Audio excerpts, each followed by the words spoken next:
Listeners, readers, welcome to the Foxed Page, where we dive deep into the very best books. You'll come away with a richer understanding of the text at hand, all while learning to read everything a little better.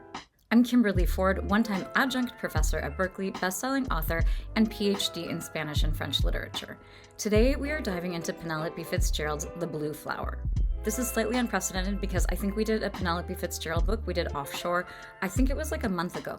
But several thousand of you, a pretty good number of you, listened to that lecture. And I just really wanted to read this book. And honestly, it was so amazing that I was like, we're doubling down. We're going to have another Penelope Fitzgerald practically within the same month. What drew me to the book was actually the question of philosophy. So if you've been listening recently, you have heard that I have just taken on a new position, a part-time faculty position with New Lane University. New Lane is pretty remarkable. It's like an educational revolution. It's competence-based. You have to have a high school diploma, but other than that, you can just join us and start learning. You don't have to be admitted. You don't have to qualify other than that high school diploma. You can work at your own pace, and you can get a degree for $1,500. It has been so rewarding. At the end of each course, I get to sit down for a half an hour, 45 minutes with a student and really have what feels like a really interesting tutorial, a really good conversation about the bulk of the material in the course. And it has been so empowering for people and honestly, just like such an absolute delight for me. One of the surprises of the experience is that it's really rigorous and there's a really important emphasis on philosophy. And that sounds scary. And as someone who was always intimidated by philosophy, I'm sort of proud to say that I have dipped toe into philosophy, and it is not as scary as you might think. And it makes a very good argument why both are very important, and a lot of that rests on things like Plato and the allegory of the cave, and Aristotle and his question of like a good civilian. Like a good civilian really needs to be educated. So suddenly I was kind of knee-deep in some of these philosophical ideas, and I remembered that Penelope Fitzgerald's last novel was really, in many ways, very sort of invested in philosophy. It's more invested in poetry and desire and love and romance than philosophy. But I remember when I read it, I've probably read it twice. This is probably the third time, maybe the fourth that I have read it. It is such a gorgeous, gorgeous novel. It does this incredible thing that we're going to talk about where you feel kind of unmoored and you kind of don't know what's happening, and it's this kind of kaleidoscopic view of the end of the 18th century. This corner of Saxony in the late 1700s is probably not super familiar to all of us, but she does this incredible thing where you end up feeling so deeply about these characters and also getting a little bit of a sense of what life was like then. But I really wanted to return to it with this idea of philosophy in mind. For those of you who like an agenda, this is what we're going to get up to. We're going to talk about historical fiction as a genre. It's a genre that I have some qualms about. When it is good, I absolutely love it, but I think there's some pretty serious pitfalls that it is very easy for people to get caught in. And we're going to talk about the ways that Penelope Fitzgerald is both writing something that is deeply historical. It is most certainly historical fiction, and it has some of the sort of trappings of historical fiction, but it also kind of goes beyond, like so far beyond the conventions of historical fiction. And I want to take a look at what those conventions are and how she is moving beyond them. We're then going to talk about this incredible structure of this book. We have this kind of kaleidoscopic thing where we're seeing a couple of different instances and a couple of different characters from a whole bunch of different angles. It's not chronological. We return to different moments over time, and every time we return to them, it's different because we have more information about all of the people involved. It's really just this incredible feat. There's this kind of accumulation that happens where you get to the end, and it's such a satisfying thing, but about like halfway through, you're a little like, wait, where are we going? How am I supposed to be thinking about all of this? You're tempted to make some charts. You're tempted to like look up Saxony, in the late 1700s to like see if you can just like geographically get a handle on things. And in that conversation, we're going to discuss the idea of a fractal. So a fractal is just a small thing that is like a tiny embodiment of a larger thing. So lots of times when we look at small bits of this novel, the whole entire question of the novel is present again and again and again in these small little moments. You can almost do it, it's like a party trick. We could open this book to any page practically, and there would be kind of like this tiny encapsulation of what the whole novel is doing. It would be happening on a very small level. It's a really beautiful thing when it works well in prose, and this is one of the best examples of this kind of structure with this fractal idea that I can remember reading. We're going to dive in. We're going to talk about the title. We're going to talk about the author's note quickly, the epigraph, chapter titles, and we're going to look at the first couple of pages. We are going to discuss the idea of the blue flower. It's one of these like very satisfying titles because it's an idea that philosophical and like an idea about romance and desire and love It is an idea that comes up again and again, and each time she's kind of fleshing out this idea of what the blue flower stands for. So in some ways the book has you feeling unmoored, and in other ways, as you move along, as the book is becoming more clear, the title is becoming more and more clear in a way that's very satisfying. We're going to look at just some absolutely gorgeous passages of prose. This is like Penelope Fitzgerald. In some ways, it feels stripped down. It's not quite as detailed and not quite as straightforward as something like Offshore, but it has this quality of feeling kind of much lighter. The details are more spare. There aren't as many, but I would argue that they're even more important because they are more spare and they're so incredibly well chosen. So I want to take a look at just some of this gorgeous prose. It is so transporting in a way that I think a lot of historical fiction attempts to do and doesn't maybe do quite as well. And it's astonishing to me how just grounded and immediate and accessible this like corner of Saxony in the late 1700s ends up feeling. Throughout our discussion, we're also going to be looking at the feminist lens of this novel. It's deeply romantic, and it has everything to do with romantic love and devotion. And there's certainly men who are at the sort of center of the thing. But the women who are in this are incredibly strong and important. And as we move through, we'll be looking at that. And then we will take a look at the close. Okay, so before we dive into the text itself, we're going to do a very brief thing about historical fiction. So everybody knows what historical fiction is, and some of it's incredible. Hilary Mantel, for example, just like an unbelievable writer of historical fiction. Hamnet, recently by Maggie O'Farrell, unbelievable piece of historical fiction. But again, there are, I think, some conventions that can trip authors up. One of those is that there is this idea that you have to be absolutely immersed in a world, and that world has to be full of detail.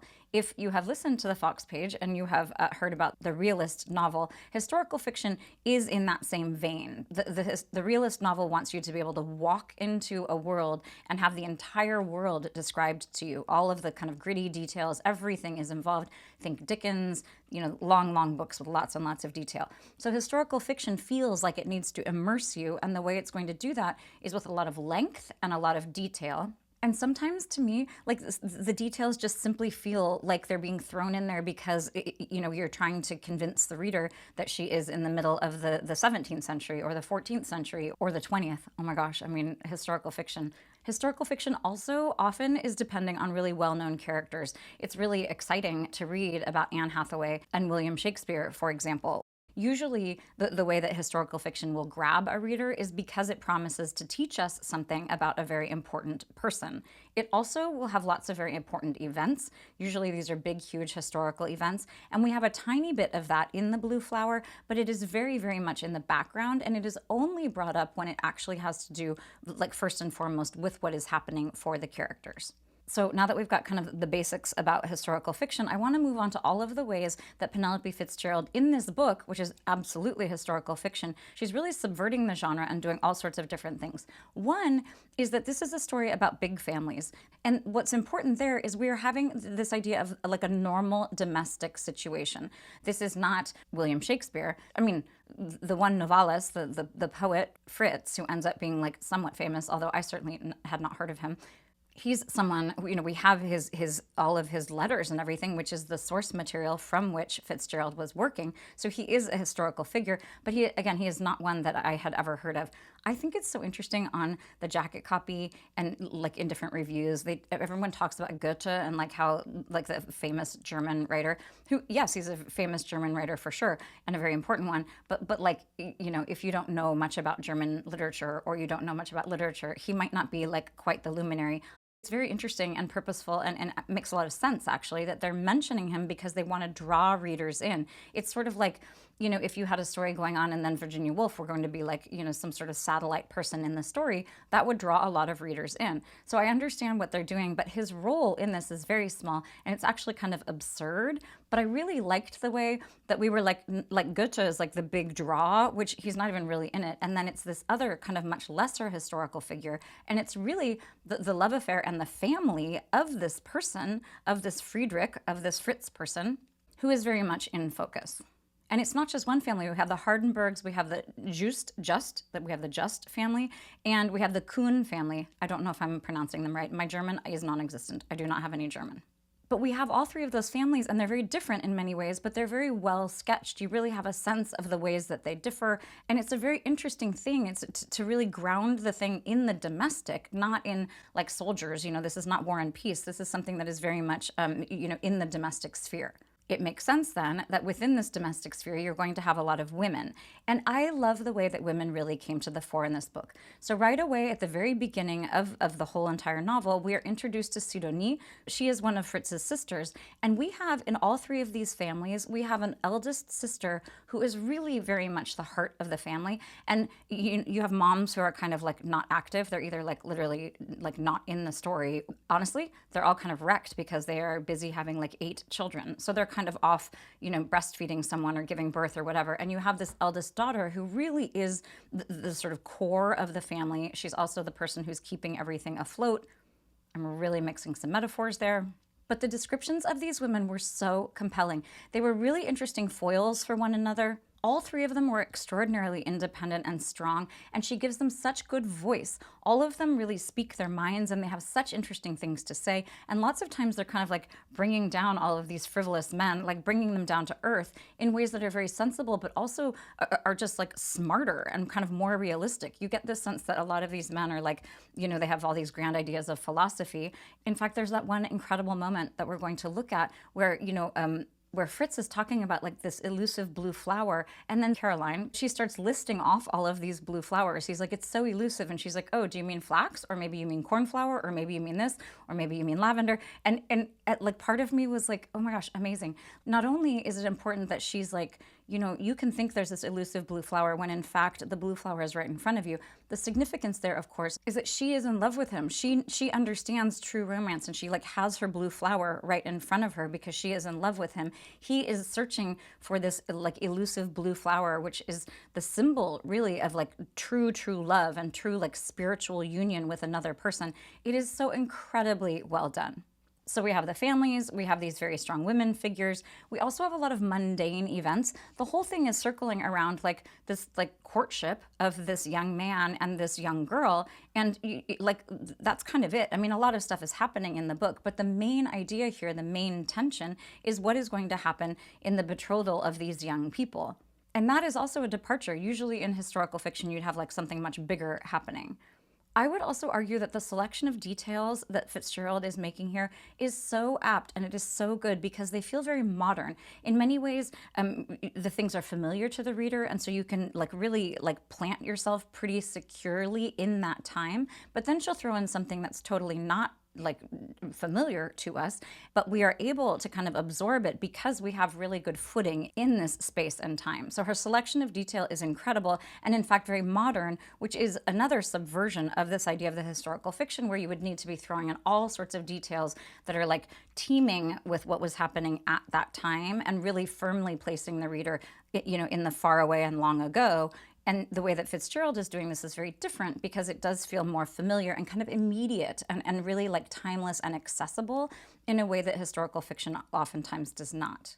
We do have some historical events that are important. There's mention of the 7 Years' War, which I like vaguely remember that maybe from high school or something. I did not look it up. We also have mention of the Peace of Basel, like some sort of treaty that was signed. I also did not look that up. And also there is mention of the French Revolution.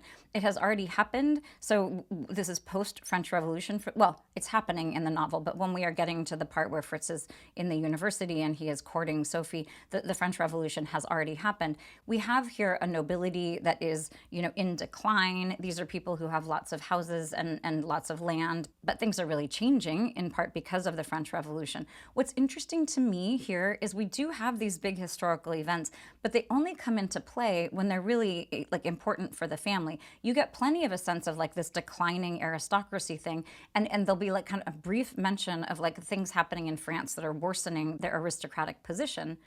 But the fact that I was not tempted to look up the 7 Years' War or the Peace of Basel is great because those were not like big turning plot points. I didn't have to understand them. It wasn't like we were walking through the terms of the Peace of Basel. It was just enough to make me feel kind of like oriented in history, but it was not so much that I felt like I really needed to have more familiarity with it. And Fitzgerald doesn't even tell us much about it. It's like it's just enough to give us a sense of where we are. And there are a couple of other things that she does that I think are so skilled. One is all of the stuff that she does with medicine. It's really like a helpful reminder of where we are in time. Again, so much of this feels so accessible and kind of like familiar in many ways that it is really helpful to have these reminders of things as being really far in the past. The whole time when the medical stuff is going on, I was just like dying because it's like nothing is sanitized and nothing, like they're making these operations and they're making all these incisions and they're doing all of these things. And I'm like, oh my God, it just has to be like teeming with all sorts of bacteria. So there are very stark reminders and things like what they're eating. There are lots of very important reminders that do situate us, but the medical ones in particular were pretty stark. She mentions that in the note that she writes, the author's note at the very beginning, which is interesting because it's really putting some emphasis on the fact that Sophie was victim in part. It's, she has a tumor, so it's not entirely clear what's going on, but certainly all of these surgical maneuvers were making life difficult and more painful in many ways. The other thing that she does that I loved so much is a lot of stuff with German language. So again, I do not have any German. I don't understand it at all. It's not something I'm comfortable with. And there were so many times when she would have something in German and I would kind of understand it from the context, but it was so great because she flatters the reader by not translating everything, by just understanding that, like, even if you don't fully understand it, it's fine. Like, you can just move on. Also, there are a lot of context clues, so most of the time you do understand. And in the introduction, the person, her name is Candia McWilliam, she makes a point about how there's some like syntactical things that are happening. Like when we say the Bernhard, that would have been like a translation from the German. So you would have had a definite article before some of the names, or the Mandelsloh, who is the stepsister. So there are a couple of different ways, even if it's not like actual German words, you have a couple of different ways where it does feel like the language is a little different in a way that is totally delightful to me. It feels a little bit more archaic and just a little more rarefied and interesting. And that is one of the things I think it's always difficult when someone's writing historical fiction in English and we're talking about another place. Hilary Mantel, I keep looking over at my giant stack of books over here to when I refer to Hilary Mantel, because several of her things are over there. I can see Wolf Hall sitting right there. Oh, we should read that. But she does a very good job with a lot of the French. It's a very tricky business because she'll use some French and then they'll kind of lapse into English. And it's always, it's a challenge for anyone who's doing this. And I think that Penelope Fitzgerald's approach is so good. Okay, we're going to move on now by diving right into the book. We're going to just tackle the title. I was going to move through the first part of this and then we were going to go back and talk about the title, but we're just going to dive in and talk about it here.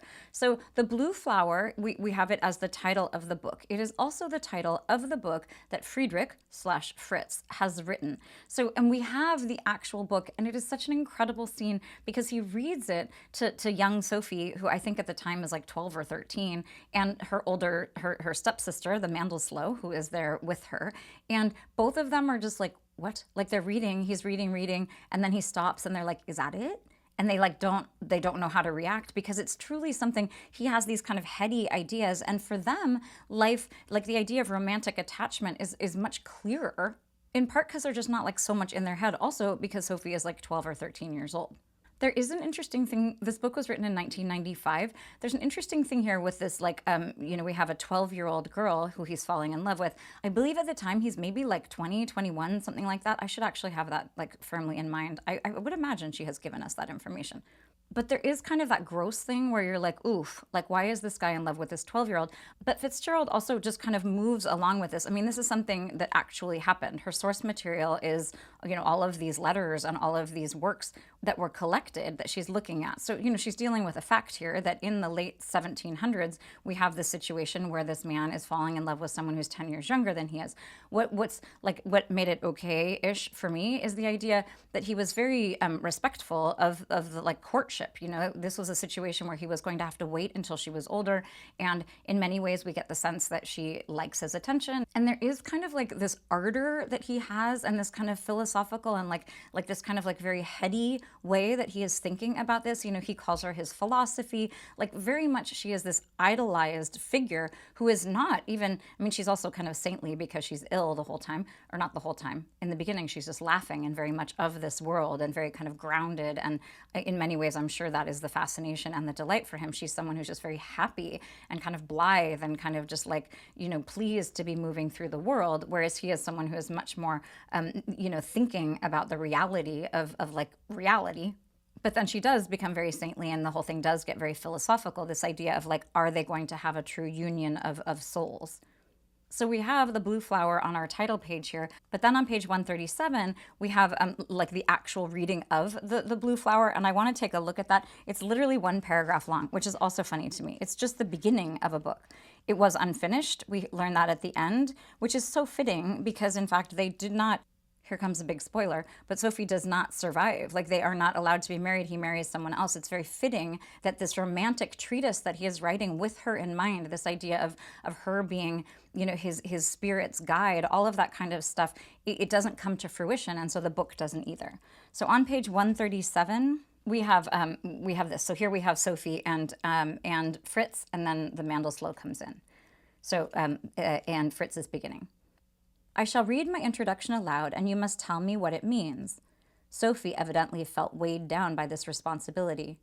Do you not know yourself? She asked doubtfully, which I think is so funny. There's so much in this book that I think is so wry and funny and just so good. It's so smart and intelligent.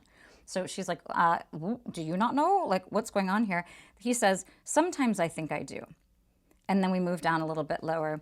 The Mandelsloh came in, said she too would listen, and handed Sophie her day's sewing.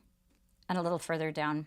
Even in this prosperous household, they were turning the sheets and pillow slips sides to middle, which meant that they would last another 10 years. Sophie was diverted for a moment by her needle case. You gave me this, dear Hardenberg, but then fell silent.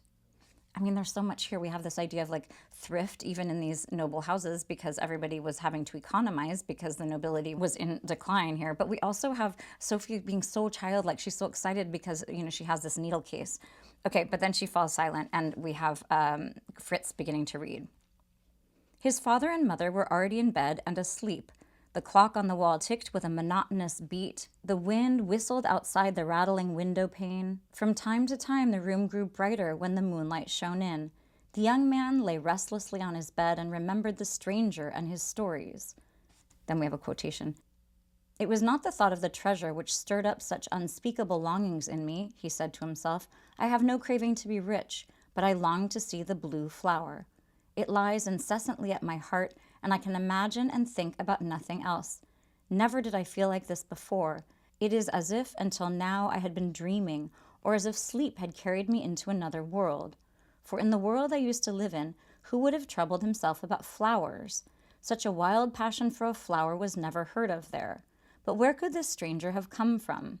None of us had ever seen such a man before, and yet I don't know how it was that I alone was truly caught and held by what he told us. Everyone else heard what I did, and yet none of them paid him serious attention.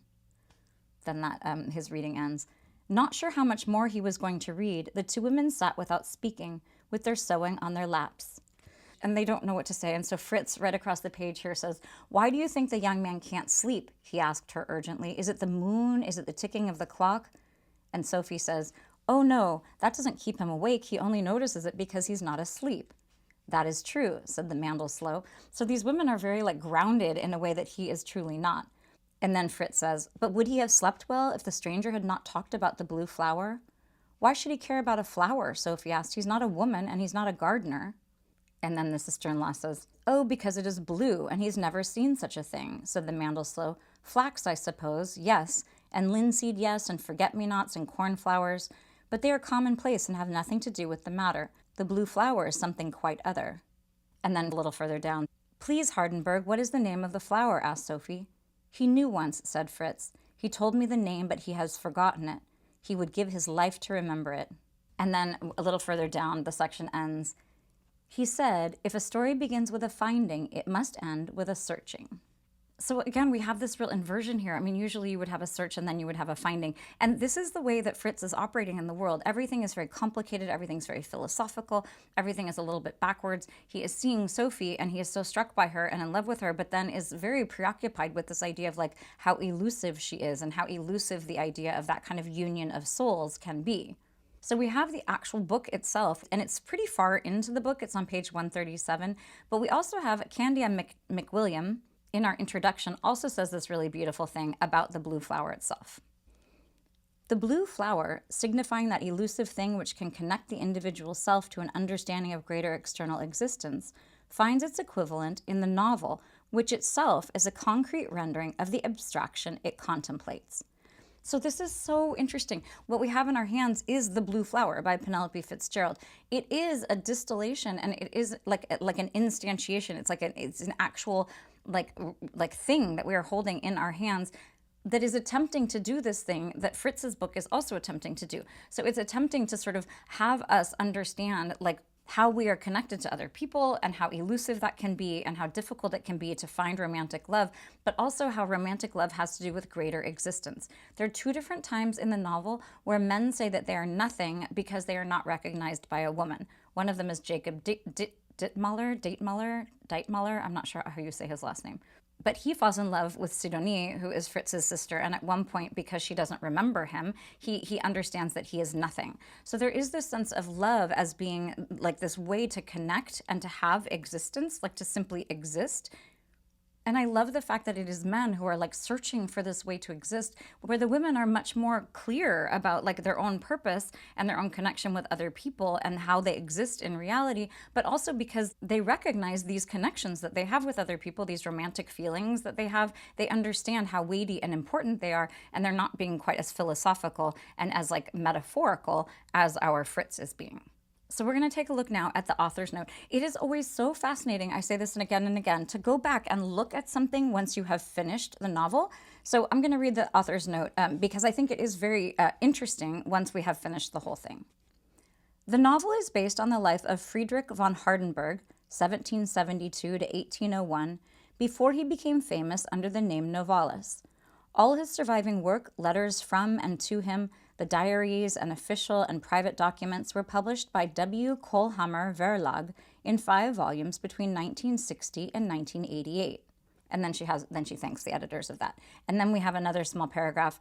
The description of an operation without anesthetic is mostly taken from Fanny D'Arblay's letter to her sister, Esther Burney, September 30th, 1811, about her mastectomy. So this was so fascinating to me because we do see this operation happening, but it's not like up close, and we don't have a lot of details of it. It's interesting to me that Fitzgerald is putting emphasis on that part. Like something that is happening at the end of the novel. It's something that's not front and center. It's not a major plot point. It's something that is really given a lot of like weight because she is mentioning it here. And it's important because we have this description of a woman writing to another woman about a mastectomy. So these are very like female things that are happening. These are women who are being operated upon by men just because the doctors, the medical situation was what it was. So it's interesting because we have this idea of like an emphasis on what it was like to be a woman, and in many cases like how difficult it was to be a woman, which really underscores the strength of all of these different women that we see in the novel. So then we move on to our epigraph, which fittingly comes from Fritz himself. So we have this: novels arise out of the shortcomings of history. F. von Hardenberg, later Novalis, Fragmente und Studien, 1799 to 1800. And this is also fascinating because we have this idea of, Penelope Fitzgerald has all of these volumes and so much information. It's astonishing, actually, to think about the way she would have immersed herself in so much information and come out with this novel that feels so alive and so light and so beautiful and so focused and also so kaleidoscopic in many ways. And when we talk about that shortcoming of history, part of it's the shortcoming simply that we can't understand it. But in this case, the shortcomings of history can be read as this idea that Fritz never got to have his union with Sophie and had to settle for something, that was seemingly much inferior. And then he died very soon thereafter. So you do have this idea that all of these, that a lot of the things that are important in this novel did not come to fruition. So you have those as these sort of shortcomings that then Fitzgerald is sort of writing large, that she's illustrating these things and bringing them to life in a way that is so compelling. Okay, so we're just going to look at the very beginning of the novel here. So one thing that's important is there are 55 different chapters, and each of them has a title, and the titles are so interesting. This is one of the ways that it feels very modern. It feels very contemporary. It feels like it was written yesterday. It was written in 1995, but we have this sense of it really not feeling kind of old and musty. And kind of historical in lots of ways. So the first thing is, the first chapter here is called Wash Day. And so this is situating us very firmly in the domestic realm. And what we have here is Fritz bringing his friend Jacob into the family. And it's this beautiful image that really stayed with me of all of the linens and all of the clothing being thrown out of all of the windows onto the ground in the courtyard. And there's a beautiful thing about how some of the children's clothing look like the children have taken flight. It's this incredibly beautiful image. And what's interesting is we have this person who is not part of the family coming in from the outside, which is a very good kind of like novelistic tool, because he's going to come in with fresh eyes and he's going to make an assessment. He's going to fall a little bit in love with Sidonie, but he's going to make an assessment of the family as a whole. He's going to recognize them as like nobility in decline. He's going to recognize the Bernhard, who is this young child, as like this like very precocious and very unchildlike child, and someone who is kind of faded. In the beginning, he almost drowns. It turns out in the end, he also does actually drown. So we have this sense of Jacob as moving in and seeing this family for the first time, which is a very good introduction for all of us. So this is the first sentence, chapter 1, wash day. Jacob Dietmuller was not such a fool that he could not see that they had arrived at his friend's home on the wash day. So it's also excellent that we have this idea. We have both of his names. He seems like a very big character, but he's not such a fool that he did not know. So you have this kind of double negative from the start, and we have this idea of men as potentially being fools. And a lot of this is about women being very grounded, in my reading, and men being somewhat foolish because they're so in their heads and trying to sort of figure these things out. It's very important to remember that at the end of the 18th century here, this is the end of the Enlightenment, we have this idea of like science and reasoning as having really dominated the whole entire, century. You look at a little longer than just the 1700s, but this is when we have huge leaps in terms of science, and suddenly everybody thinks that through geometry and math. And actually, some of that science is kind of pushing philosophy out. Philosophy, of course, dating, like, we're talking about like Socrates and Aristotle. They're like, whatever, 400, 500 before the Common Era. So they're ancient philosophical ideas that are getting replaced in some ways by science, which is really important. That's happening in the 1700s. But then we are moving headlong into the idea of the Romantic period, where people are going to return to this idea of like the sublime, in the true sense of that word, meaning that like humans are very small and that we should see ourselves as totally like insignificant in the face of these huge like natural phenomena. So you have like those beautiful big paintings of like waterfalls with a tiny little person to show how insignificant people are. And certainly the idea of romantic love is another way of making people feel very small. In fact, the men in this novel again and again and again end up feeling very insignificant. So what is a perfect segue? One of them is Jacob Dietmuller. So he comes in the beginning, and he's one of these ways that the kaleidoscopic thing is most clear. So we see him in the very beginning. We have his names. He's a very close friend of Fritz. We think he's going to be this major player, and then we lose sight of him for a long time. Then he comes back up at one point when Fritz goes back to the university, and we see him there, and he's becoming a surgeon. And then we see him again later, and he sees Sidonie, and this is toward the very end of the novel, and she doesn't remember him, and he feels like he is nothing. So you have this sense of him as very much like Fritz, having carried, this torch for her this whole time, and then she completely just like makes him feel so insignificant because she does not remember. So what's important here about this Jacob character is that we have someone who is significant and memorable, but we lose sight of this person while all of these other things are happening. Other people are being brought to the fore, other families are being visited. We have Caroline Just, who's falling in love with Fritz. We have all of these different relationships that are developing. We have children being born. We have the introduction of Sophie herself. And Jacob, it feels kind of lost, but then when he keeps popping back up, you have this idea of returning to this very first moment in this kind of kaleidoscopic way. So the way I'm using kaleidoscopic here is that we're seeing that, Jacob is popping back up, and we're seeing him in these different contexts, and everything feels fragmented, and it feels like kind of like memories. There is chronology in the novel for sure, but there's also this sense of things as like ebbing and flowing and like disappearing and then reappearing, and each time it's very significant what is happening. It's an incredible structure that she has created.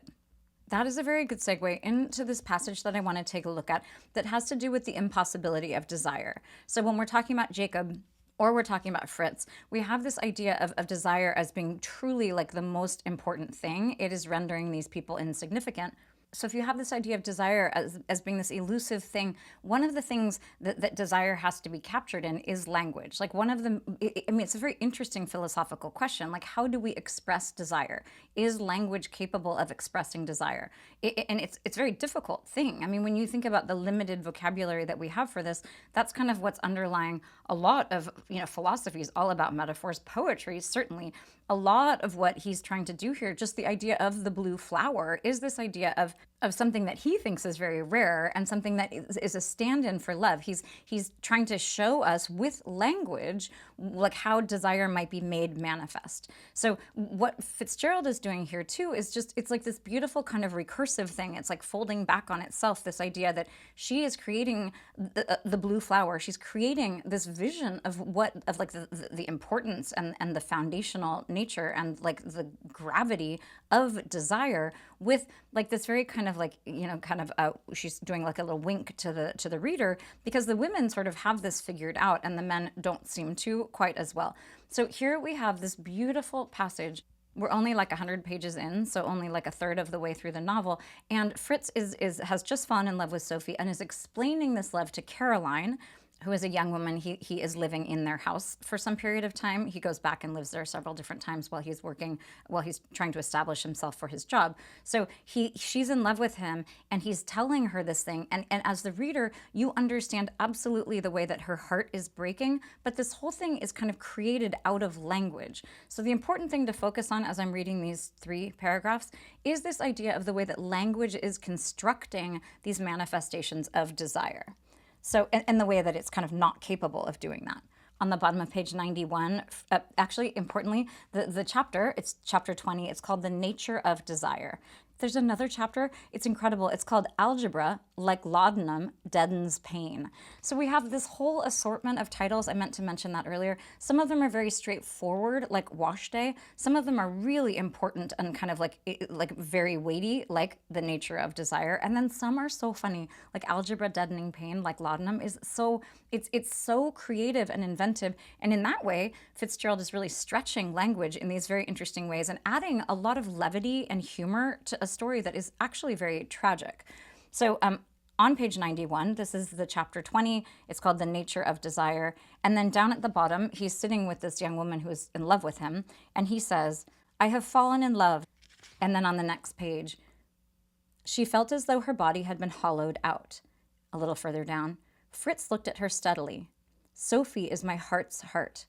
So again, here we have this idea of language, like my heart's heart. What does that even mean? Language is failing us here. Then Caroline says, "But Hardenberg, she can't be much more than..."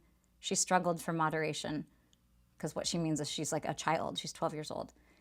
So she struggled for moderation, and she laughs. He said, "Justin, so far you have understood everything. You have listened to everything. But it would be wrong of me to ask too much of you. I see that there is one thing, the most important of all, unfortunately, that you don't grasp, the nature of desire between a man and a woman." Which is so like patronizing and terrible and just like so dismissive, and he's not at all understanding that she is actually very much in love with him. And then the next sentence, "Caroline could not tell, either then or afterwards, why it was impossible for her to let this pass. Perhaps it was vanity, which was sinful, perhaps the cold fear of losing his confidence forever." So here we have Fitzgerald giving us this very plain reason. She's in love with him. She should have said something, and yet she can't because of the risk, like this very real risk of losing his confidence. You have the men with these kind of like they're not paying attention, and they're like making these big pronouncements. You don't understand the nature of desire, when in fact she is desiring him very keenly and is really hurt by this. So then she says, "Not everyone can speak about what they suffer," she said. "Some are separated from the only one they love, but they are obliged to remain silent." So she says this thing to him, and he completely misconstrues this. So we have this breakdown of language. Language is not equal to this task. She's trying to tell him something, and he's not understanding. What he assumes is that she has this lover in some other place. He just makes an assumption, which is a bad assumption. On the next page, "So now that there were 4 of them, the poet, the much-desired Sophie screaming with laughter, herself, the sober niece housekeeper, and now her absent, secret, frustrated lover, doubtless a respectable minor official of more than 30, probably as Caroline increasingly clearly saw him, in sober clothes of hard-wearing material, almost certainly a married man, or he might perhaps be a pastor. He was so real at that moment that she could have put out a hand and touched him. And he had been born entirely from the wound that Hardenberg had dealt her when he told her that she did not understand the nature of desire. Then we have a new paragraph, and Fritz says, "Words are given to us to understand each other, even if not completely," Fritz went on in great excitement, "and to write poetry. Yes, that's so, but you mustn't ask too much of language. Language refers only to itself. It is not the key to anything higher. Language speaks because speaking is its pleasure, and it can do nothing else." "In that case, it might as well be nonsense," objected Caroline. "Why not? Nonsense is only another language." Oh my gosh, it's so sad. The next chapter is called Snow, and which just really speaks to the coldness. Poor Caroline. But the important thing here is this idea of language as really not being equal to the task. It is the same as nonsense. And this is one of those times when this novel is such a beautiful thing because it is speaking to these gigantic philosophical ideas, but it's still very grounded in this way that's heartrending and interesting and vivid. And we have all of these different characters. Caroline is, she's a somewhat major character, but we feel so deeply for so many different people. And then that adds to this idea of this kaleidoscopic thing. We have several different people who are experiencing different kinds of unrequited love. So we have this sense of language as failing a lot of different people, but also the idea of true romantic union with another soul as being, impossible, as being this kind of elusive blue flower kind of illusion. I want to read these 3 very short passages just to show you the incredible beauty of this prose. I mean, if this is a book that is problematizing the force of language and the capability of language, she is conjuring the most incredible vibes with language. She's problematizing it the same way that she's kind of solving the problem, or at least demonstrating ways that it really can be effective. What's interesting, though, is it's used in all sorts of different ways, sometimes just giving us a geographical setting, sometimes just setting a certain mood, but there are all sorts of different ways that this gorgeous prose really is very effective. So on 44 we have this. "Jenna being in a bare hollow at the foot of a cliff, you can only get out of it by walking steadily uphill. It was still only 4 o'clock in the morning, but as they tramped up in the direction of Galgenberg, they could feel the whole stagnant little town beginning to steam in its early summer heat. The sky was not quite light, but seemed to be thinning and lifting into a cloudless pallor." It's so beautiful. This is happening right before they're going to do this dumb duel that they're about to have, these young kind of university people. But this kind of beautiful description, it is so unusual, the idea of walking up, from a low place and out of the mist and then having this steaming thing in the sky. It's such beautiful prose, and it locates us in this kind of unique way that, again, doesn't feel like your kind of stock historical fiction. It feels like she's doing something very different with language that makes it feel much more immediate. Everyone can understand this. This is not specific to the end of the 18th century, which is also part of the point. I mean, these things that are happening in the end of the 18th century are specific to that time, but the idea of unrequited love certainly is not. So, or the idea of men being a little pompous and thinking, that their philosophical ideas are more important than what's actually happening relationally right in front of them. So you have this sense of it being kind of rarefied, but also being so accessible and something that we can all really relate to. So on 120, this is so fun for me because I made the lecture before, but I can never remember what a chunk is going to be about. So it's like a little gift when I get to 120 and I see what it is. Oh my gosh, yes, this is so beautiful. Okay, on 120, this is the Christmas time at Fritz's house. Inside the library, the myriad fiery, shining points of light threw vast shadows of the fir branches onto the high walls and even across the ceiling. In the warmth, the room breathed even more deeply, more resinously, more greenly. On the tables, the light sparkled across gold-painted walnuts, birds in cages, dormice in their nests, dolls made of white bread twisted into shape, hymn books, Fritz's needle cases, and little bottles of Kolnischwasser. Sidney's embroidery, oddments made out of willow and birch, pocket knives, scissors, pipes, wooden spoons with curious handles which made them almost unusable, religious prints mounted on brilliant sheets of tin. By contrast with the sparkle and display, how worn as he came in, how haggard in spite of his roundness, was the face of Freiherr von Hardenberg. It's so beautiful. I mean, this is like the little like quip of humor there about how like these spoons were so ornate that they were almost unusable. But this like long list of things, some of which are very familiar to us, and others things that are not familiar to us. She has this kind of profusion that doesn't happen all that often. This is way more detail than we get in a lot of passages. The book is very spare in many ways, but when she chooses to like really lay on this kind of detail, it's very important. I mean, Christmas is nothing if not like about profusion. Also, what is about to happen is things are about to get more and more tragic. So you have this idea of like plentitude before both the fall of the aristocracy, but also these unhappy love relationships that we're about to see unfold. So here we have another one of these gorgeous passages that feel, I think I'm spending time with them because they feel so beautiful, but they're also indicative of the ways that this prose is functioning so well in so many different regards. So on page 205, this is another kind of description of the family. Today at 8:30 in the morning, they were all still at breakfast. The Frau had not come down. Erasmus and Anton sprawled on their chairs. The windows were open down to the ground. The air brought in the scent of the cherry trees, even of the amarels, grown for making kirsch, which would not fruit till the autumn, and, from beyond Weisenfels, of the first hay-cutting. All four of them, even the Bernhard, knew that they were not unhappy that morning, but had too much good sense to say anything, even to themselves, about it. It's interesting, all three of the sections that I have chosen, it's set this kind of beautiful bucolic kind of thing, and then there's something really like kind of dire that's happening, whether that is the duel or whether it is the presence of the patriarch who is truly, beginning to be in decline and is old, at Christmas time. And then here we have this sense of them as being not unhappy, but also understanding the precarity of this situation. But we have this beautiful physical description. Again, here we have this idea, everyone knows what it's like to sit sprawled at a dining room chair, and the windows being open and the smells. I mean, this is so it's so tangible, and she's doing that beautiful thing she does so well, which is using all five senses, which is incredibly important for good writing. We have this very tactile, very beautiful sense of the space that these people are inhabiting, so we're really right there with them in a way that I think historical fiction can sometimes miss, because it would have thrown in a whole bunch of other things to like point out the fact that this was like 1798 or whatever it was, instead of just letting us understand that this is a human thing that we can all relate to, and that we could have related to it back then and we can relate to it now. It's so genius. Okay, so now we're going to take a look at the very close of the novel. I found the close so interesting. The true close of the novel, before we get to the afterword, it ends at the bottom of a page. And I honestly, because my memory is so shitty, but also like this is kind of a granular thing, I ended it and I was like, what? Because I thought that there would be more like at the top of the next page. It feels very abrupt, and that is very obviously very intentional. So Penelope Fitzgerald is so good that she would never do anything without really firm intention.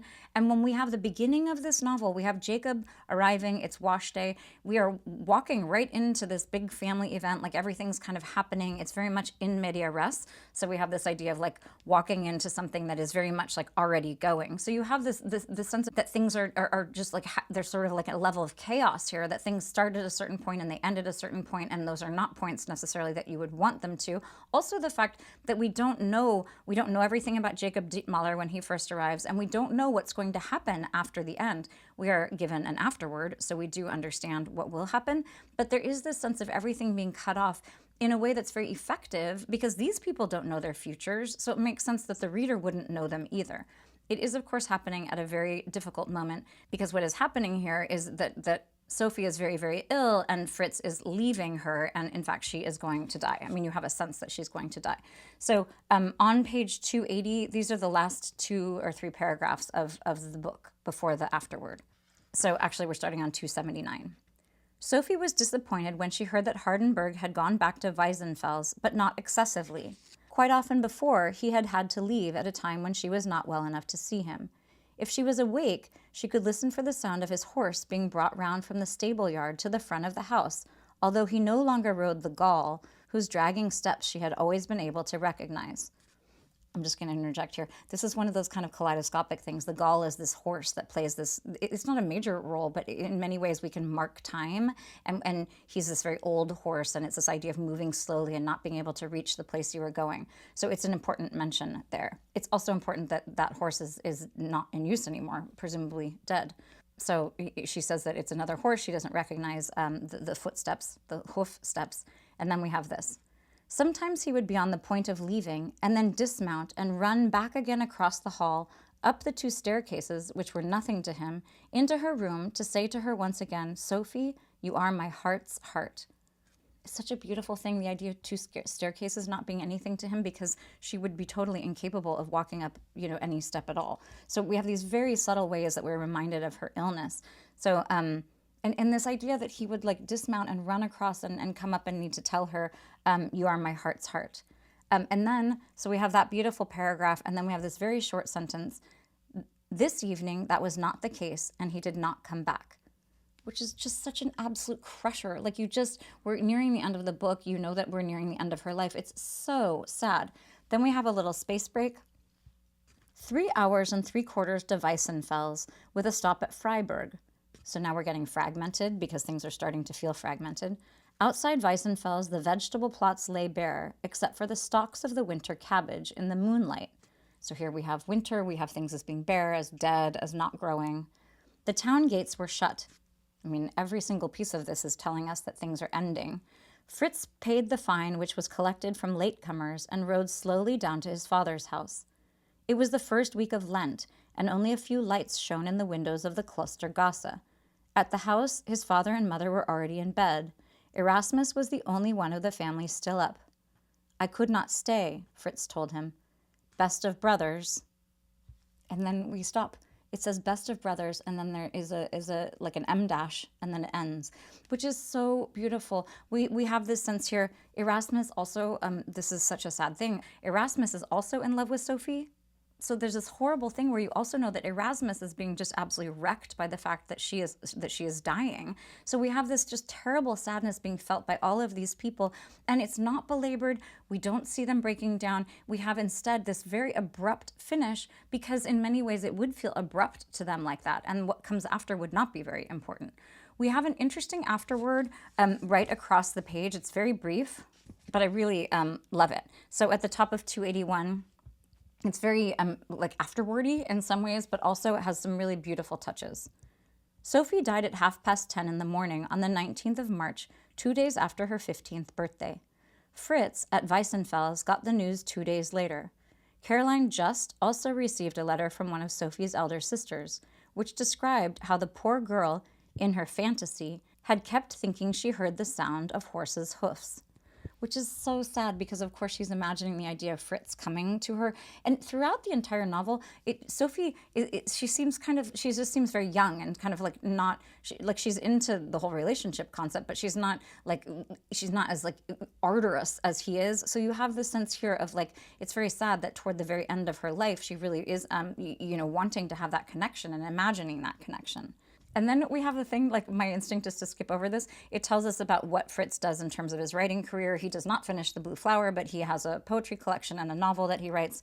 And then a little further down, in December 1798, Fritz became engaged to Julie, the daughter of Councillor Johann Friedrich von Charpentier, professor of mathematics at the Mining Academy of Freiburg. She was 22 years old. He was now doing well in the salt mine directorate and had been appointed supernumerary magistrate in the district of Thuringia.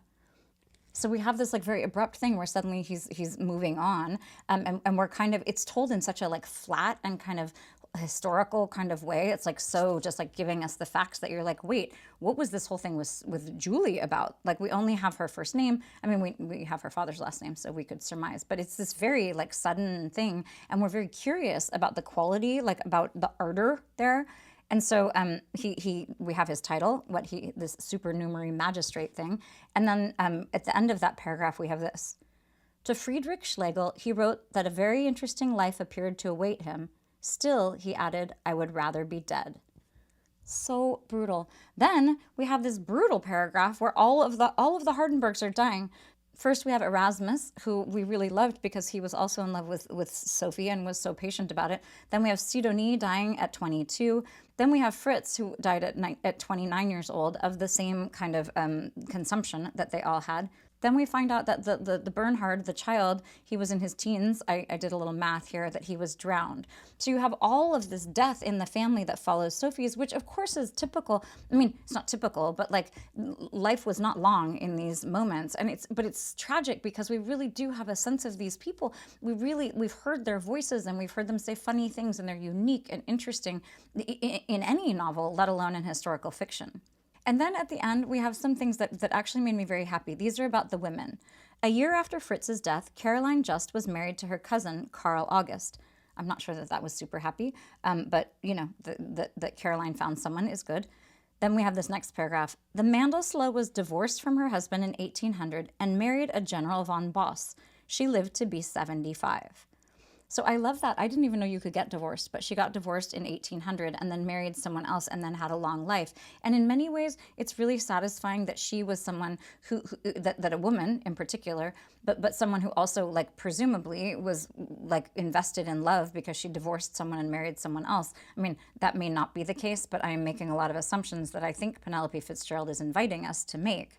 It's also very interesting that he's telling us about these women at the end and together, Caroline and the Mandelsloh. These are women who are, you know, of marrying age and who really are running the whole place and who have all sorts of like competency and just like they're very strong women. So it's nice to have them at the very end being given like a lot of weight because they are coming last. The very last paragraph, this very short one here, is this. Fritz's gold ring with its inscription, "Sophie be my guardian spirit," is in the Municipal Museum at Weissenfels. So I love that too. And then there's actually a photographed kind of, or it looks kind of photocopied. It's not easy to see, but there's like an image of the inside of the ring and the outside of the ring. I was actually happy to see that because I was picturing just a band, a gold band. And when he kept changing the ring and making all these changes to it and it had her likeness and everything, I was imagining this all on like just a tiny gold band, but it's not. It has like a big oval thing that has her image on the front of it, like a little, you know, it's like a little cameo almost on a ring, and then has that beautiful inscription. I love the fact that we're ending with something that's kind of like one of the sources that Fitzgerald would have been working from. The idea that we have like the presence of the ring in the museum is reminding us that all of this is real, which is such a beautiful way to end it because it does feel so fictional and it's so, you get so wrapped up in it because the structure and the characterization and the choice of details and all of these different aspects of it are so rich that it's really incredible then to have this sense of Penelope Fitzgerald as having built this whole thing out of this concept that she is getting, you know, from this 18th century poet. I might just leave it there. It was so delightful for me to really dive into this book.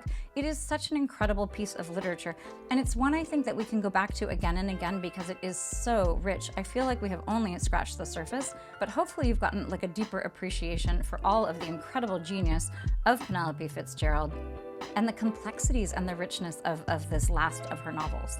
So thank you so much for tuning in. Happy reading.